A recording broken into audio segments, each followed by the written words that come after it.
The glass slipped from her tiny fingers and shattered across the marble floor. For a moment, no one breathed. Alexander Whitmore, the self-made millionaire who feared nothing in boardrooms or billion-dollar negotiations, felt his heart stop as he watched his 8-year-old daughter staring at him, her lips trembling, her wide blue eyes filled with something he had never seen before. Hoping. Just seconds earlier, she had taken one small sip. And now, the impossible was about to happen. Alexander Whitmore had built his empire from nothing. Raised in a small Christian home where faith was the only wealth his parents possessed, he had promised himself that one day he would give his family everything he never had. By 35, he owned tech companies across 3 continents. By 40, he was a household name in Christian business circles, known for donating generously to churches and charities. But none of his success could fix the one thing that broke him every night. His daughter, Grace Whitmore, had never spoken a word. Doctors called it a rare neurological condition. They ran tests in hospitals from New York to London. Specialists examined her vocal cords. Therapists tried every program. Surgeons offered risky procedures. Nothing worked. Grace could hear, she could understand, she could laugh silently, but she could not speak. Her mother, Elizabeth Whitmore, had once said gently, "Maybe God gave her a different way to shine." Alexander wanted to believe that. He really did. But every time he saw other children calling out "Daddy," something inside him shattered. Grace communicated through sign language. She wrote beautifully. She painted sunsets and crosses and white doves. Her faith was stronger than most adults Alexander knew. Every night, she would kneel by her bed and move her small hands in silent prayer. Alexander prayed too, but his prayers were different. "Lord, I've given everything," he would whisper. "Why not this? Why not her voice?" The real challenge wasn't just her silence. It was the world's cruelty. At school, some children were kind, others were not. One afternoon, Grace came home with tear-stained cheeks.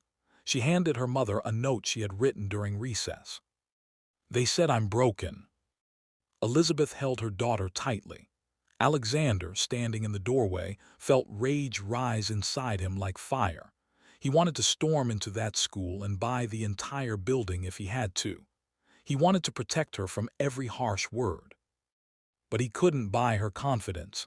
He couldn't purchase her voice. And that helplessness humbled him more than poverty ever had. Months passed. Then one Sunday after church, Pastor Jonathan Reed approached the Whitmores with something unusual. "There's a specialist," he said, "a Christian neurologist from Switzerland, Dr. Matthew Keller. He's developed an experimental therapy, not surgery, a combination of neurological stimulation and vocal activation training. It's not guaranteed, it's expensive, and it's emotionally demanding." Alexander didn't hesitate. Money isn't the issue. Dr. Keller arrived weeks later. He was calm, patient, and deeply compassionate. He spent hours with Grace, not treating her like a case, but like a child. "The voice is not just physical," he explained. "Sometimes trauma, fear, or neurological blocks create walls. We don't break them with force. We invite them down." The therapy began. It was exhausting. Grace would sit in a quiet room with soft worship music playing. Gentle vibrations stimulated her throat muscles.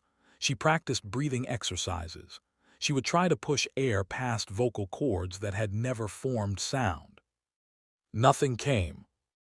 Day after day, Alexander watched from behind a glass window, fighting despair. Elizabeth held his hand through the silence. Then came the hardest challenge of all. After 6 weeks, there was still no progress. Dr. Keller sat them down. "Sometimes," he said gently, "the breakthrough comes suddenly, and sometimes it doesn't come at all. If you continue, you must do it for her growth, not just for a miracle." That night, Alexander sat alone in his study. He stared at the cross hanging on the wall. "I've trusted you in business," he whispered. "I've trusted you with my life. Why is it so hard to trust you with this?" For the first time, he realized something painful. His desperation for her to speak was partly about him. He wanted to hear Daddy. He wanted the validation. He wanted the miracle to prove something. And in that quiet room, Alexander surrendered, not as a millionaire but as a father. "If she never speaks," he said through tears, "she is still perfectly made." The next morning felt different. There was no tension, no expectation, just peace. Dr. Keller introduced something new that day, a specialized herbal throat serum designed to relax and stimulate muscle response. It was natural, harmless, simply supportive.